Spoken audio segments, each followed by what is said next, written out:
ഉൾവലിയുന്നതാണോ നിങ്ങളുടെ സ്വഭാവം?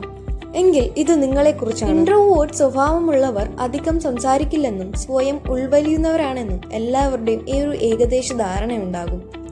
അന്തർമുഖം മോശം കാര്യമാണെന്ന് കരുതേണ്ട.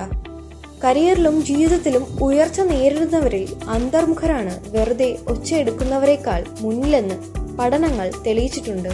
ഇന്നത്തെ വീഡിയോയിലൂടെ ഇൻട്രോവേർട്സ് ആയ വ്യക്തികളുടെ സവിശേഷതകളാണ് പറയാനായിട്ട് പോകുന്നത്. ഇത് കേൾക്കുമ്പോൾ ഇൻട്രോവേർട്ടുകളുടെ മുഖത്ത് ഒരു ചിരി വിടരും. കാരണം അവർക്കിതൊന്നും നിഷേധിക്കാൻ കഴിയില്ല. കൊച്ചു വർത്തമാനം പറയാൻ ഞങ്ങളില്ല. അരുവില മുതൽ ആനക്കാര്യം വരെ ആഴത്തിൽ സംസാരിക്കുന്നവരെയാണ് ഇൻട്രോവേർട്സിന് താല്പര്യം. ഒരു കാര്യം ഉരിയാടുന്നതിന് മുൻപ് ഒരുപാട് ആവർത്തി ചിന്തിക്കാതെ വയ്യ, എന്നിട്ട് ചിന്തിച്ചു കുളമാക്കണം.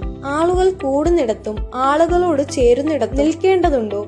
അതൊരു അസൗകര്യമല്ലേ? പറയാതെ ആരും എന്നെ ഫോൺ വിളിക്കല്ലേ. അതിപ്പോൾ അടുത്ത സുഹൃത്തായാലും അച്ഛനായാലും ഈ നിയമം ബാധകമാണ്. ആളുകൾ കൂടുന്ന സ്ഥലമാണോ എങ്കിൽ രക്ഷപ്പെടാൻ ഒരു വഴി നോക്കി വെക്കണം എന്ന് ചിന്തിക്കാറില്ലേ? പാർട്ടികളിൽ വൈകി ചെന്നാൽ ആരെയും പരിചയപ്പെടാതെ കഴിക്കാമല്ലോ. ഇഷ്ടമല്ലാത്തവർ സംസാരിക്കാൻ വന്നാൽ അവരെ എങ്ങനെ ഒഴിവാക്കും? ഒരു അന്തർമുഖനോട് ചോദിച്ചാൽ മതി. ഒരു 100 ഐഡിയകൾ പറഞ്ഞു തരും. മുൻപേ പ്ലാൻ ചെയ്ത എന്തെങ്കിലും പരിപാടികൾ അവസാന നിമിഷം ക്യാൻസൽ ആയാൽ അതല്ലേ പരമാനന്ദം. ഫോമോ, ഫിയർ ഓഫ് മിസ്സിംഗ് ഔട്ട്. അതെന്താ സാധനം? സാമൂഹ്യ കാര്യങ്ങളിൽ ഇടപെടാനുള്ള ഒരുതരം ത്വരയാണ് ഫോമോ.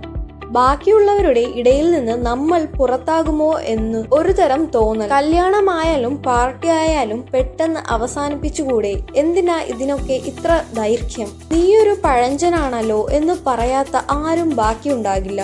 സന്തോഷം എന്ന് പറഞ്ഞാൽ വീട്ടിലെ സോഫയിലിരുന്ന് ആരുടെയും ശല്യമില്ലാതെ ഒരു പുസ്തകം വായിക്കുന്നതാണ്. ഈ പറഞ്ഞ ഗുണങ്ങളൊക്കെ നിങ്ങൾക്കുമുണ്ടോ? എങ്കിൽ താഴെ കമന്റ് ചെയ്യൂ. നോക്കാം എത്ര പേരാണ് ഇൻട്രോവേർട്സ്. ഇന്നത്തെ വീഡിയോ നിങ്ങൾക്ക് എല്ലാവർക്കും യൂസ്ഫുൾ ആയി എന്ന് വിശ്വസിക്കുന്നു. സോ അങ്ങനെയാണെങ്കിൽ നമ്മുടെ ചാനൽ മറക്കാതെ സബ്സ്ക്രൈബ് ചെയ്യുക.